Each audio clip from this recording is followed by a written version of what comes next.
I mean, yeah. I mean, Here we go. let your fans decide. Greetings, community. It's Kevin from 1-2 Comic Talk, along with my bro, Mark. Hey, Kevin. Pal.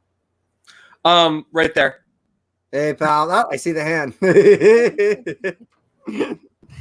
Hey, I want to start off by saying cheers to everybody out there. Oh, yeah. Cheers to Mark. Cheers to pal. I don't have an alcoholic beverage. Pal, you don't need one. Just grab anything that's in liquid. Grab a fishbowl. You got a fishbowl? Give me an 805? Yeah. Drink out of a fishbowl. Everyone's doing it. The hip and trendy thing to do. I don't know where my fishes are. I think I drank the fishbowl and now the fishes are gone. I actually got to go to the pet shop and do a little bit of I had to buy more pond. I'm going through a lot of pond flakes now that I cleaned out the pond, made the pond a lot better again. These fish are healthy. And yeah, I had to go back there. But along with that, I had to go to Comic Bug, which there you go. Hey, cheers. Cheers. I had to go to the Comic Bug and get a gift certificate and have them throw the gift cert inside my box. And community, if you want to find out why, I make the recommendation to you tune into tomorrow's show at 1 p.m., which John of John Comics and Kids will be hanging out with me, along with Christy Shin of Horror Tour Studios, while we be interviewing Liz of Fat Collectibles, Andy of Brave New World, and June of the Comic Bug. So I recommend you guys tune into that because there'll be giveaways. But back to what we were talking about, dude, man. Yeah. How about we give it a little recap to the community so they understand what we're talking about and it doesn't come half out in there. So they're like, what are we talking about? Well, yeah. So the one reason why I'm a figure on 1-2 Comic Talk is because I do the Thespian Thursdays, and they take a little while for me to develop. You know, we spend weeks researching comics, and we've had a lot of ideas where, you know, in one end I'm explaining this the really long way. Sorry, Kevin. No, please take up the time. You know, I mean, I want everyone to understand. In one end, it's like, okay, so like Kevin will really like a book, Kyle really like a book, but then it doesn't harmonize with me, or it doesn't harmonize with Paola, and we just don't get it. Or we all like a book, but there's too many characters, too many voices, too much complexity, right? And we've I think we've went through at least a dozen books now, and we have and then we've only been able to produce three. And speaking of the third one, we filmed last night, and with Snot Girl #1, written by Brian Lee O'Malley and illustrated by can't remember that girl's name. What's Leslie Hung. But I did befriend her on Instagram. And well, you know, on Facebook too, I think. She's super. If we do this again, you could probably formally ask her for reading the free one, which is book 1. Yeah. So we read book 1, which is free on Comixology, and that's actually how we got it. We got it on Comixology. I own the collection, and we actually own the physical copies as well. Proof. Give me proof. The idea behind this is to promote these books, right? And so I got 2 actresses that are friends of mine on board, and we filmed. And well, we were doing it live. Yeah, we got it. We were doing it live. I worked for about a week on this project, and I got the ladies in, and we worked for a couple days trying to fine tune everything, and then we do it live.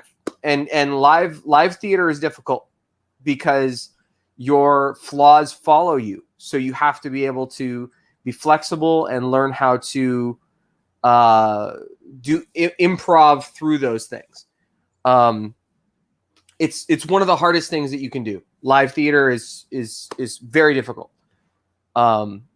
So when we're going halfway through our film last night, and our live stream got cut off halfway through because we were flagged, and still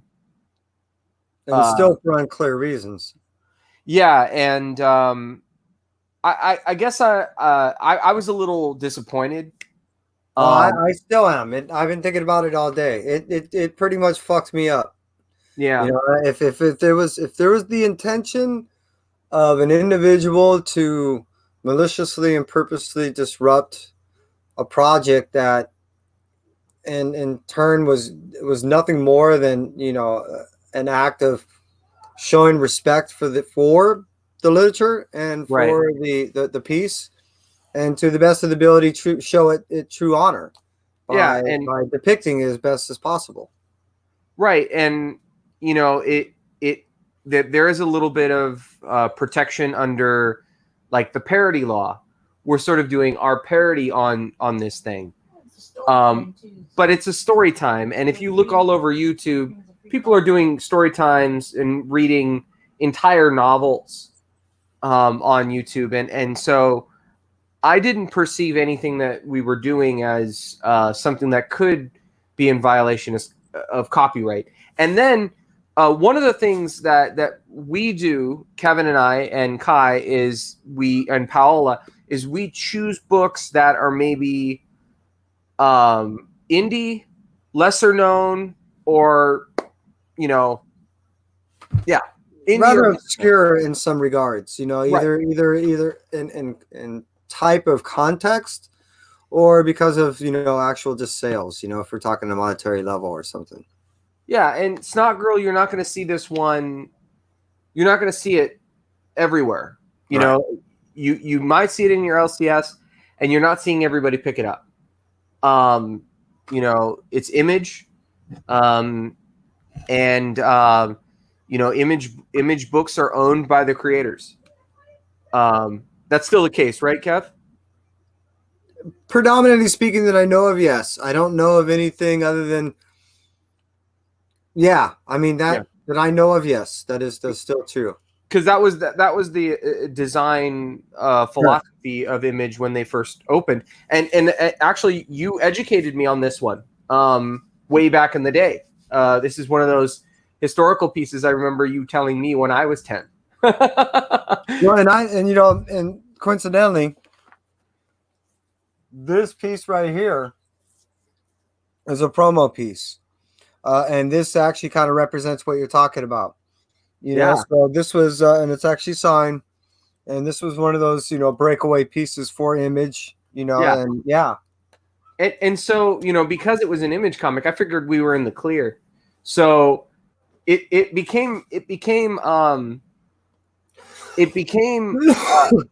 evident to the crew that we have a hater in our mix, and that in our midst, and like it's just upsetting because it's just a lot of hard work.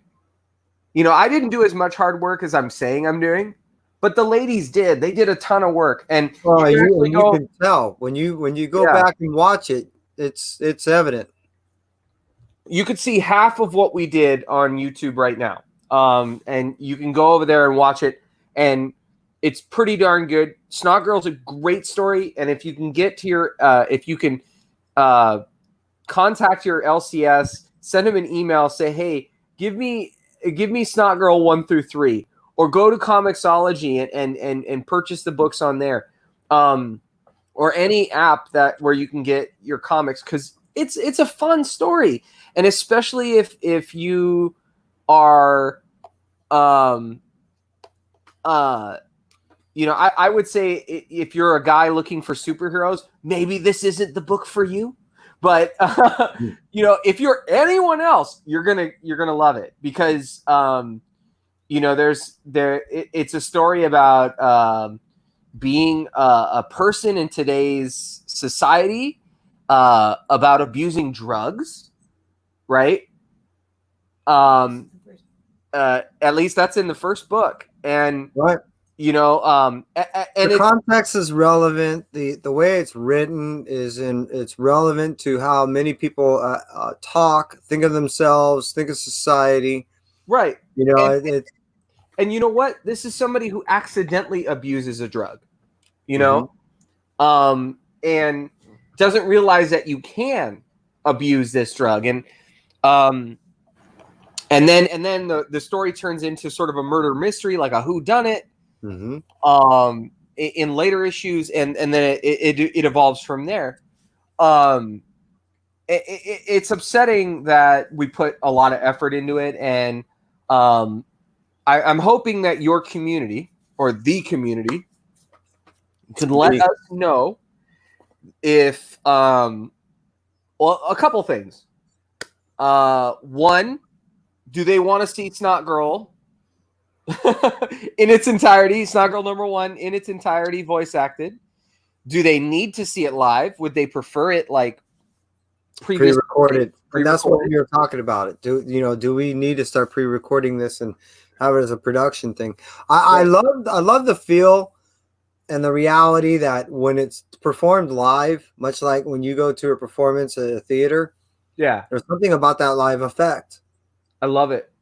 And what we would do if we recorded it, Kevin, is we would keep the liveliness. I wouldn't do any edits or cuts, even for brevity's sake. I would ask my actresses and actors to, keep on their cues and keep a lively back and forth banter and make it so it feels organic and not heavily edited. Right. No, I get that. And it's still, I get well, we could do that. And if we all wanted, we could all sit in the chat, as it premieres live to the community. Yeah. Or not live, but I mean, as it premieres to the community, we could be in the chat to go ahead and respond to the community if they, they have comments or anything, and we can be there. So, right. No, and I know. It would be, it's kind of unfortunate if that's what we end up having to do, only for the sake that is a resort, right? Not a choice. Yeah, and I think the third thing I wanted to ask your community is, what books do you want to see? If we got actors, what books would you like to hear and play out? If you give us some good ideas, we'll chew through them. You already heard what criteria I'm looking for when I'm looking for books. And now we spoke, and we can give examples to the community. Now we've spoken. We already have two. Mentioned that we're looking for, predominantly speaking, independent stuff. Now we've done, as we may have mentioned, Snot Girl, Kanto, right?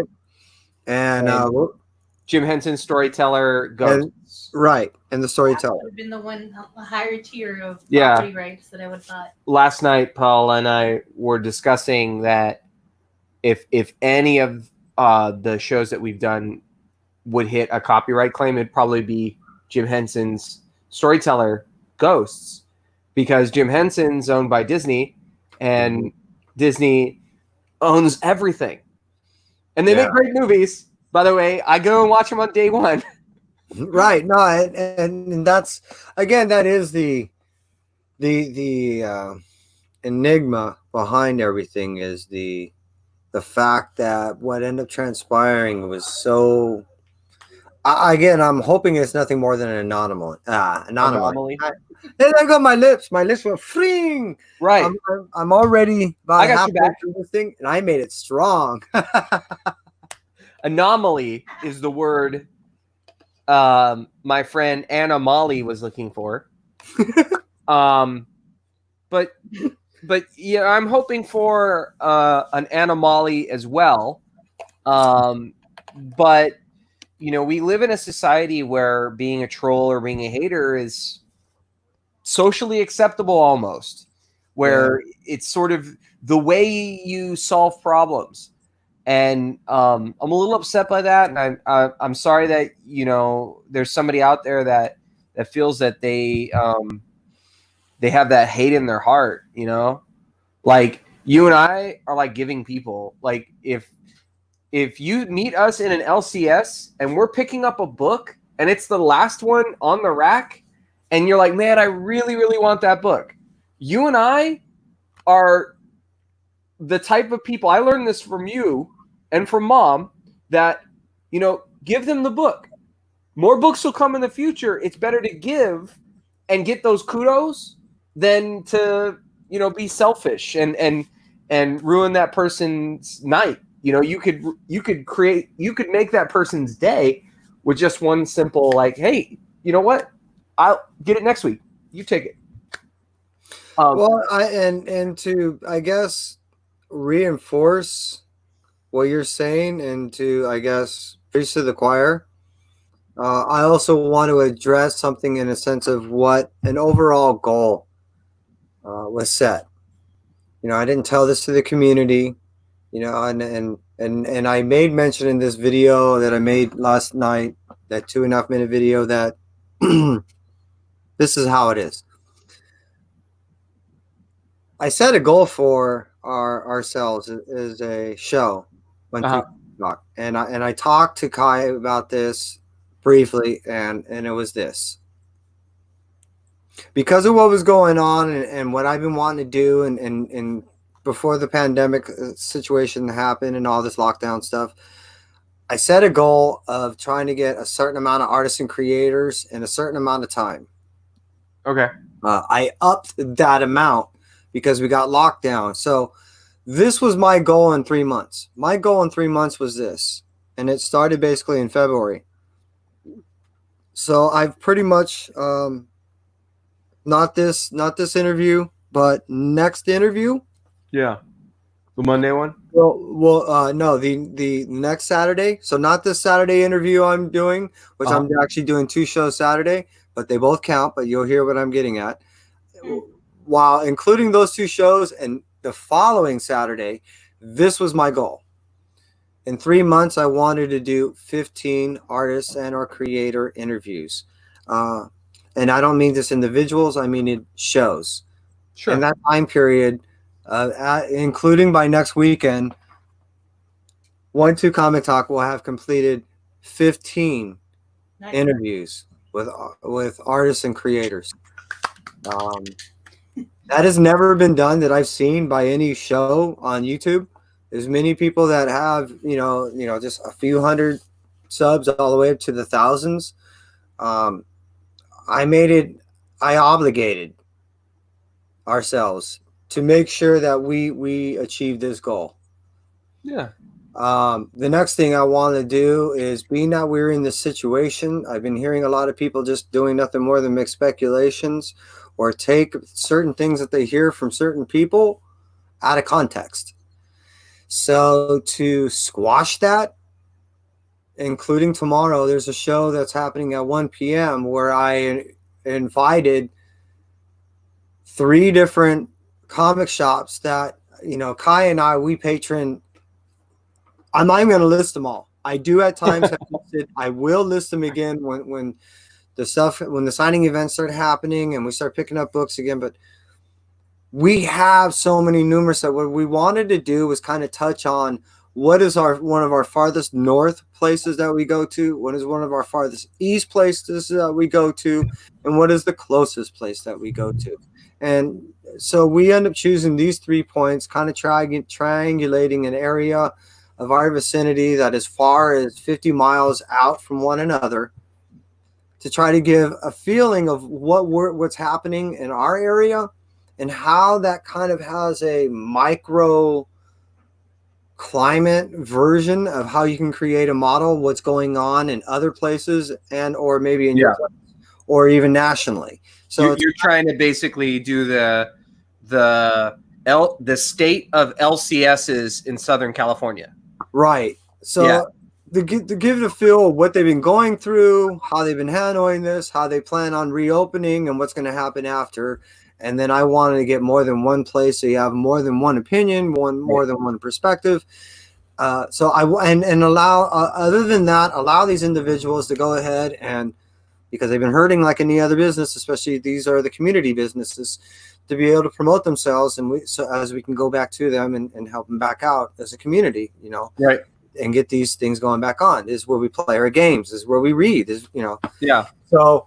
Well, and then along with that, one last thing is that along with that, I wanted to be able to have at least 3 of these thespian theaters in that time period.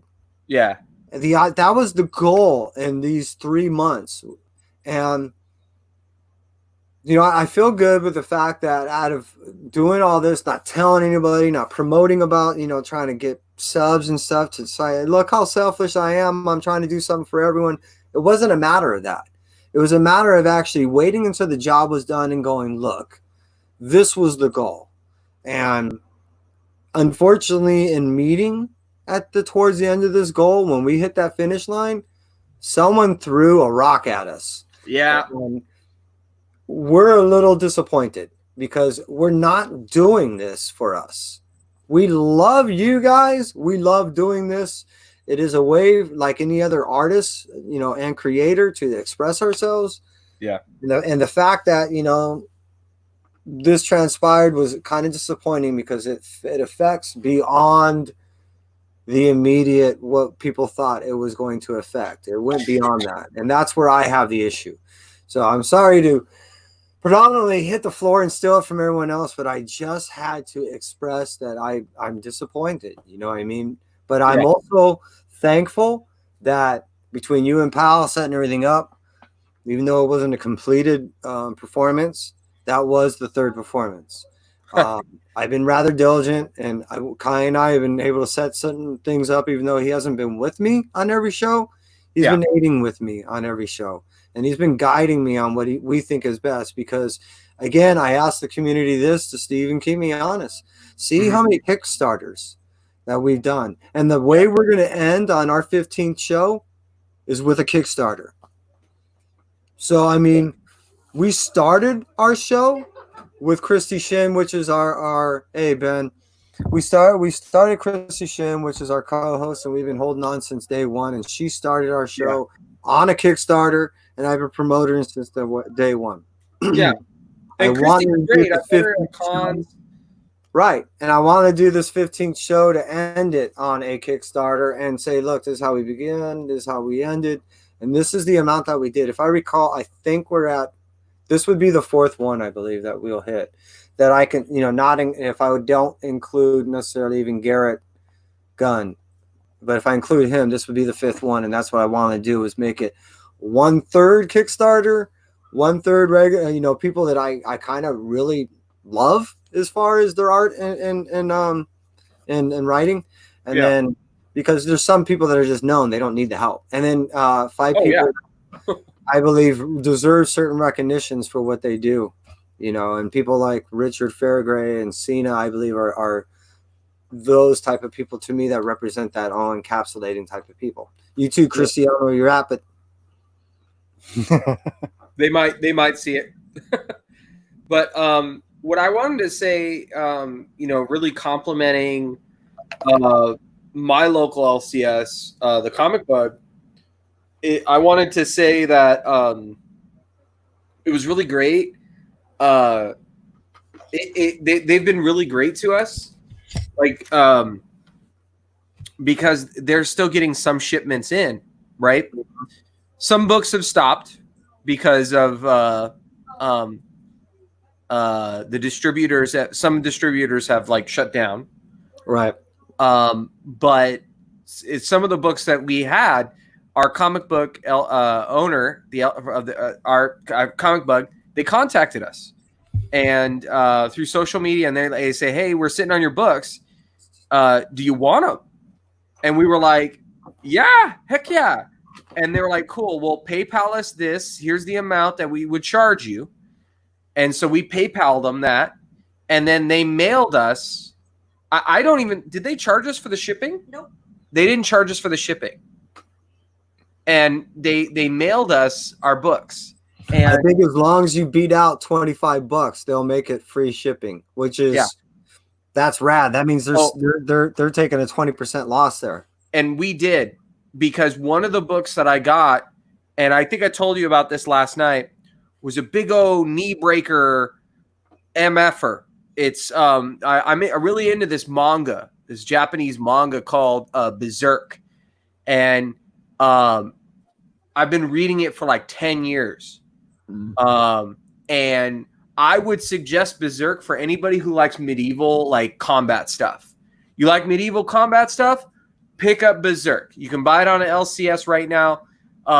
It's really graphic, really gory. Page 1, Kev, page 1. The reason why I haven't had Kai read it, page 1, the main character is in coitus with a demon.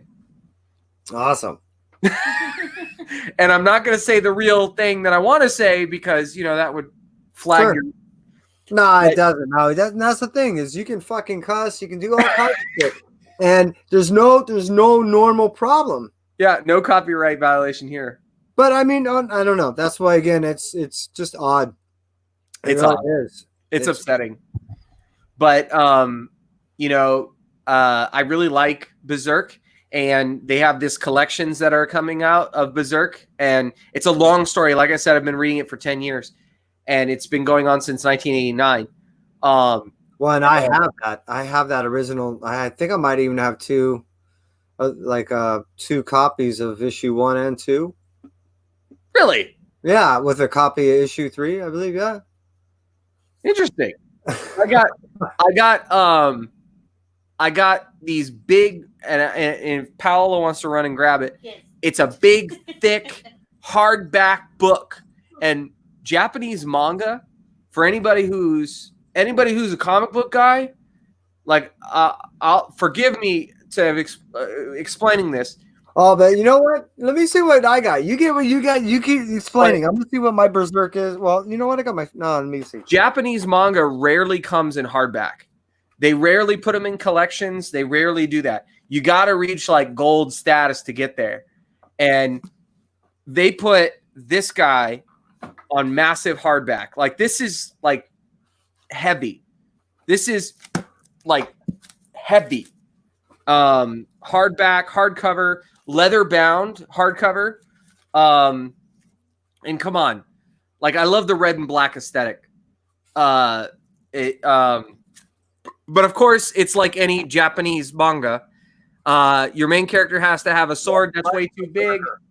A sword that's way too big, only one eye. He's wearing an armor that can basically take over his consciousness if he puts it on for too long. But the writer is Kintaro Miura. I can never say that right, but this book is amazing. This story is amazing. It's not done yet. He said he's about like, I think the last interview he said he's about 2/3 of the way through the story. So, did you find your thing? Well, it's not Berserk. It's Berserk. I think we're talking about something else. Yeah, yeah. Dog out real quick. Very common. It's not Berserk. It's Berserker. Okay. So that's totally different. And it was by Gauntlet, but I got the whole fucking set. You do. Yeah, not only that, but I got 2 issues of number 1, 2 issues of number 2, and you know what? I'm going to show these things off, so at least we're still talking about comics. Yeah. And I'm going to go ahead and do the whole make myself big thing here, I think. You gonna make yourself big, Kev? Wow. Might be inappropriate for YouTube. Well, it might be. So let's do this. I don't know how people can actually do this stuff so well because I can't hold these things to where I feel like I'm. Ooh, That looks good. Well, that's 81. What year was that written? 89. 89. That's ironic. It's ironic, dude.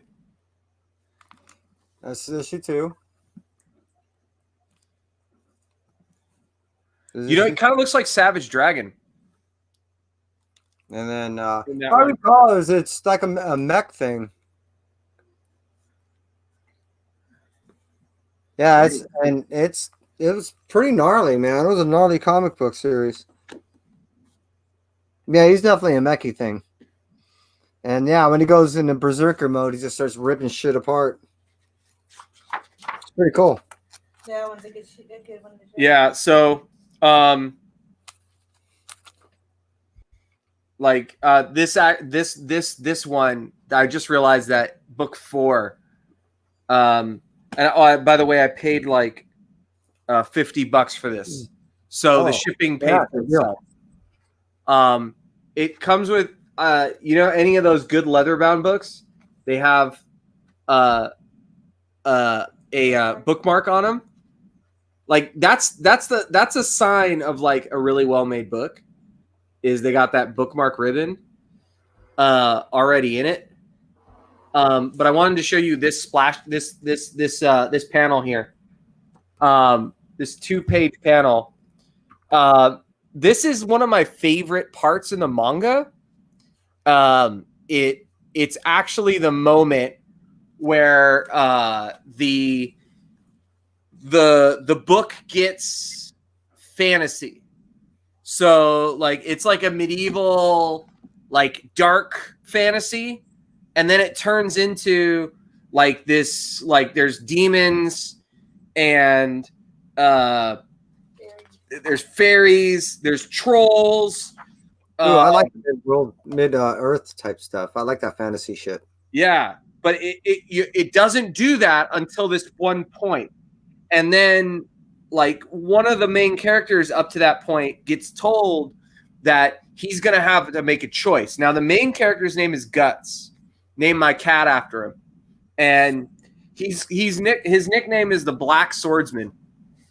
And he doesn't get that nickname until way after this book. But the leader of his mercenary group, his name is Griffith. And this demon comes up to Griffith and he's like, I should kill you right now, but I can't. Because there's rules telling me that I cannot. Because you're going to have to make a choice. You either will have to become something greater than yourself or die. And Guts is like, what the heck does that mean?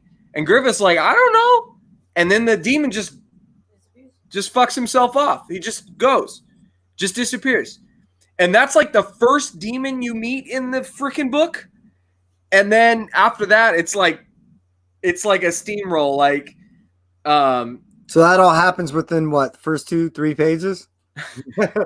No. This is book 4. Oh, okay. Book 4. So they build it up. They don't like it. It's a really interesting like story about mercenaries and shit. Say it again. To tell them how old it is. Yeah, 1989. That it's still ongoing. It's still ongoing. It's still not finished. Holy shit. Okay, now that's impressive. Yeah, he said he's 2/3 of the way through the story. Oh god. And like literally, he got to a point in the story that everyone knew was going to happen eventually. He just got to it, and no one knows what's going to happen after this. The guy takes 6-month breaks. And he does that because, well, one, he doesn't want to die with a pen in his hand. Sure, I gotta do some hiatus. That happens. That actually happens. Because it actually happens a lot. There's a couple manga that'll never finish because the guy died, the creator died with a pen in their hand. Like literally died drawing. And that's the type of industry that they have to work with. They only have like maybe a handful of people working on a book. And they're black and white. They're done in pencil and then covered in pen, and then they put to print. And like they don't have all these, an editor, a colorist, a background artist. They don't have all those guys. They don't have all those peeps. It's oftentimes 1 to 5 people at most. Berserk is actually one of the interesting ones because when he started, he insisted on doing it solo. And so that explained the 6-month hiatus for a while, where he would go 6 months, and then he would release like 3 books or 3 issues. We're talking like 21-page issues. And then And then that would happen over the course of 3 months, and then another 6 months. And trust me, he's working through those 6 months because he's doing the pencil, then he's doing the pen. And then he got to the point where he wasn't even doing the pencil. He was just doing it in pen, and the book got better. The art got better. And then it got even better when they started serializing the book in another trade kind of magazine that they do. So in Japan, they don't release like the comics as issues always. They release them in like collections that are in magazines, right? So when you buy this magazine, you buy Young Animal magazine. That's actually where they're producing it. But you may be familiar with things like Shonen Jump. Those are magazines that kiddos or people, fans buy, and then they have multiple mangas in there. And they're hoping that, hey, you liked that Bleach manga? Hey, you like that One Piece manga? Well, hey, you might like My Hero Academia. The first issue is right here, right? So you flip the page, you read the first issue. If you like it, then you can buy it when it's in the collection form, right? Yeah, in the trade. And I figure that's what they did, and which is smart because it's almost exactly what we're doing with the thespian theater. We want people to sit there and go, "Hey, we'll bait you. We'll give you a little bit of this, but now we're going to yank that away from you and force you to go buy it." Well, I'm sorry to go into my education on the way Japanese comic books work. Well, no, that's actually a big part of the show because Kai's really into that, and we were supposed to be at the anime thing was already supposed to have happened by now, right? Anime Expo was supposed to happen at the beginning of July. Right. Oh, July. Yeah, that's not going to happen, and they have already rescheduled that, so we're not going. Yeah, and I took him last year to his first Anime Expo, and the kid crapped his pants, and not literally, figuratively. I bought him like what was it, like a jacket. It was, what do they call those, a windbreaker jacket, right? The Anime Expo 2019 windbreaker, and he loved it. He loved everything about Anime Expo. I'm really happy because still cherishes that thing. You introduced me to anime. I don't know if you remember it, but you showed me Akira and Ninja Scroll, 2 anime movies that are amazing. How old were you when you watched Ninja Scroll? I was 9. Did you hear that? Did you hear Paola asking me? Yeah. I was 9 or 10. Same age. I couldn't have been older than 9 or 10 when we watched Akira. Terrible siblings. Which and seeing what all that came from, that I recall how all that came from, and I doubt this person is going to be watching this, but all that came from was Jay. So when Rob and I were training in martial arts, we were training with a guy that was really into anime, and this was stuff that he had showed us. So I had remembered that he had loaned me, I don't know, maybe as many as 5 or 6 of these type of things, of these different type of, anime. And God, there was another version of something that he gave me, and I can't remember what he called it.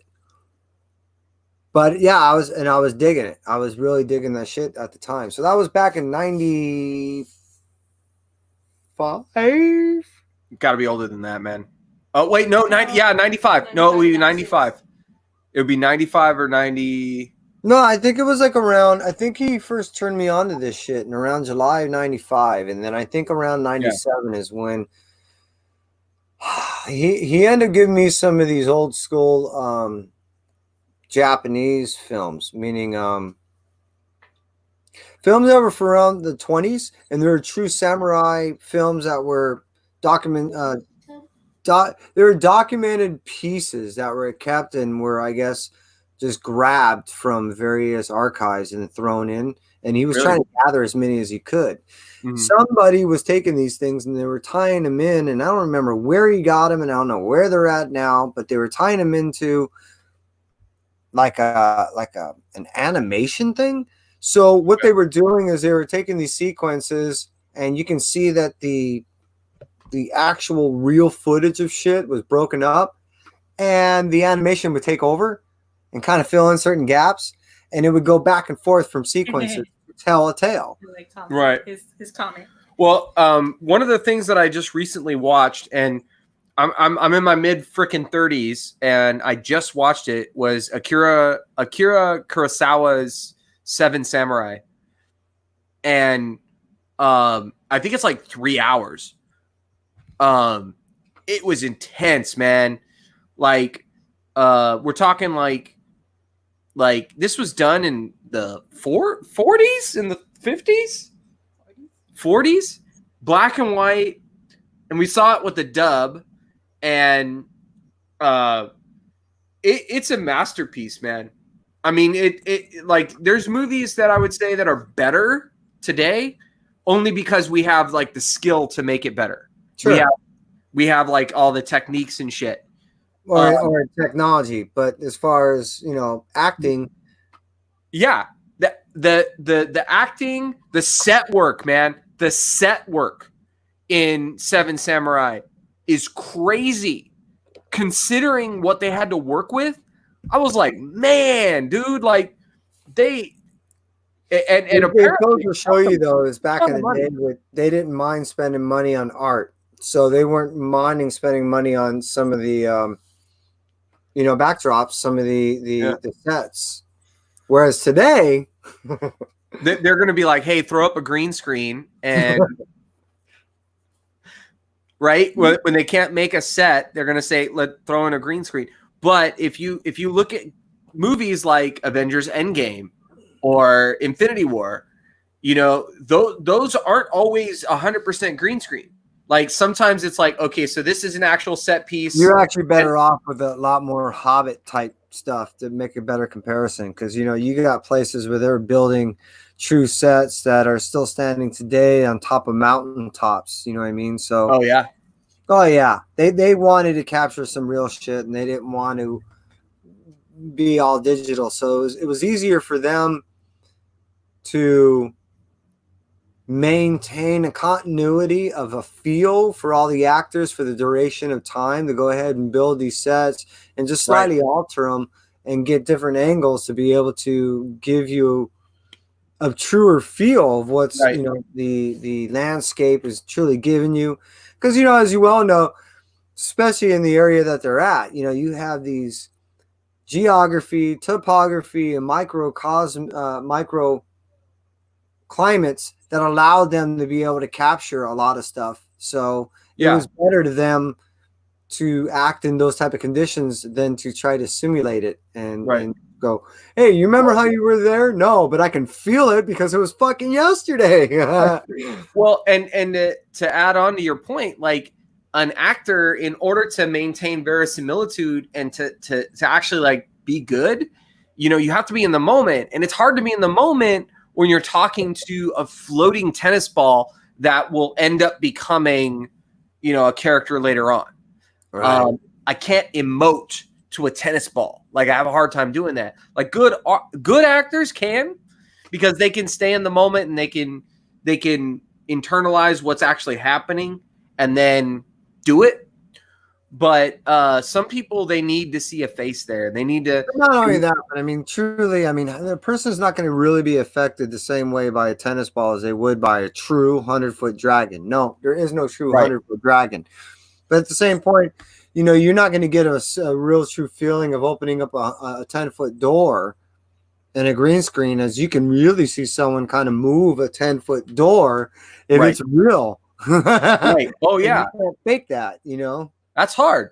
Like, you're going into this dungeonous cavern that a dragon is sitting on a giant mountain of coins on the other side. Now, even if the mountain of coins was all fake and the dragon was literally just a cardboard head with somebody like using the jaws, at least I can emote to the cardboard head. At least I know this head, when it comes to me, I get an idea of how big this thing actually is. So if the dragon's skull gets like right here and it pushes me, I can feel the push, and I can I can react to it. I can, emote to it.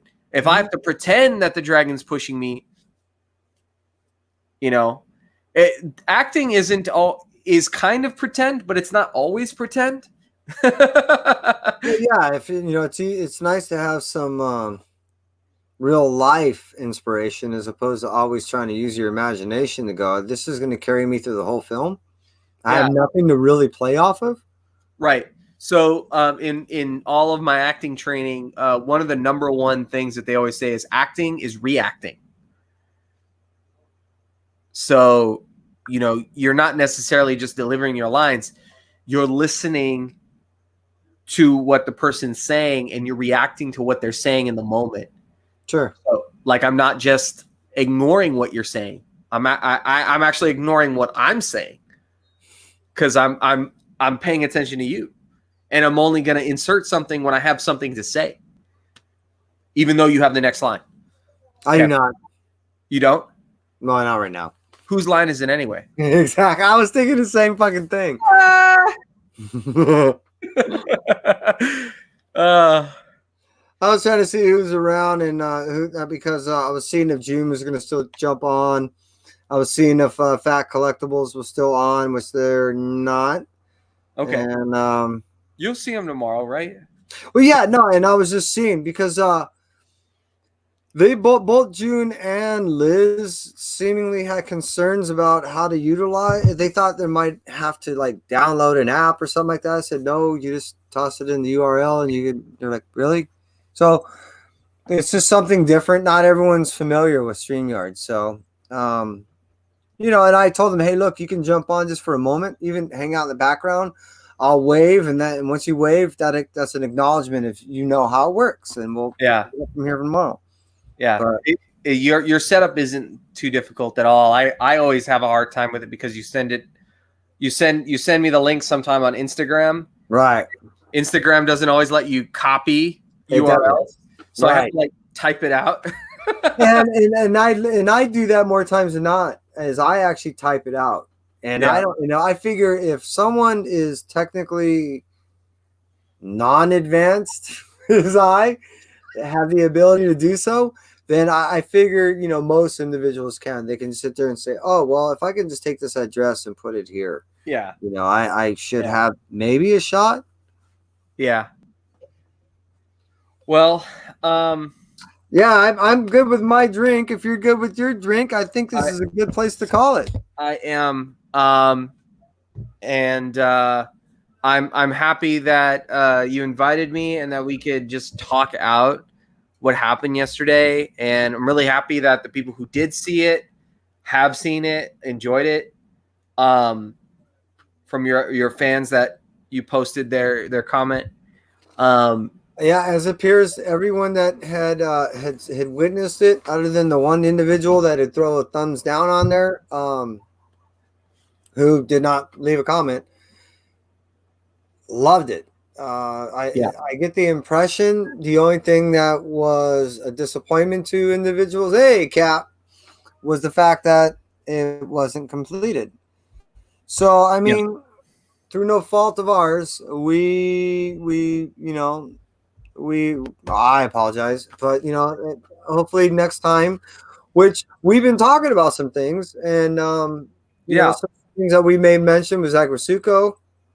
Yeah, I really like Aggretsuko as a story, and it's got a lot of fun characters. And the storylines are usually really relatable, even though the characters are really like they're anthropomorphic like animals, but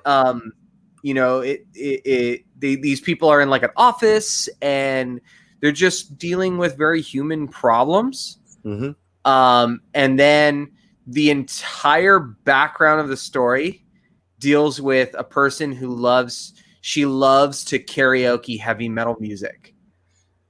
And that's how she deals with her problems, is she just baws into the microphone after work. Screams. Definitely my style of animation / book. That's why I end up getting A and B covers of everything, all the way through. I'm gonna get A and B's all the way up through the first arc, and I think the first arc is 5 issues. Yeah. So I mean, how could you not be a fan of this fucking thing, man? And you know what? It's made by Sanrio, the people who make Hello Kitty. Yeah, it's that's fucking made by awesome. Hello Kitty. That's why what I want to do also, and I actually am getting a second print of issue number 1 also, is I want all this shit fucking, signed, and depending on what I decide, I may end up getting a issue number 2. You're not gonna believe this. Oh, we had him and we lost him. Damn it. We gotta hang out just for a couple more minutes. But yeah, I'm considering actually getting issue number 1 slabbed and maybe cover of issue number 2. Okay. Because if I get it signed, I mean, fucking A. Let's see if this works out. June! Ooh, He's sorry, I don't here. think I meant to join you. I was Hey, testing bud. it. Yeah. Sorry. So perfect. No apologies necessary. This is exactly.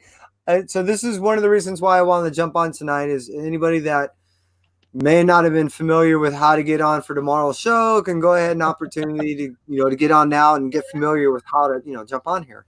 Yeah. Okay, sorry about that. I just wanted to check out what you guys are doing, and I guess I joined by accident. No. No, that's Thank you. perfect. No, Kevin, so let hey, you in. everybody in the community, this is June. He'll be with us tomorrow, and this is a great way to actually end the night. So hey, Yeah. everyone in the community, from myself, June, and Mark, we are 1-2 Comic Talk. We appreciate you for hanging out with us tonight, and we'll be seeing you tomorrow. Thank you very much, everybody. Thanks so much, Bye. June. Thanks Hey, for nice the book.